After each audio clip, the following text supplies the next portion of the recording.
श्री शिवाय नमस्तुभ्यम। हम सब पांडे अपना यूट्यूब चैनल पर स्वागत करता नहीं।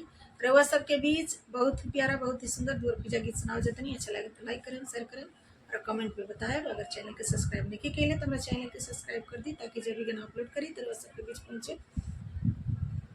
पापा समाधि मिलन रौरा जाई, पापा समाधि मिलन रौरा जाई, बेटी समाधि मिलन कैसे होला, आ बेटी हाथ धरब कुछु नाही, चाचा समाधि मिलन रौरा जाई, चाचा समाधि मिलन रौरा जाई, बेटी समाधि मिलन कैसे होला, बेटी समाधि मिलन कैसे होला।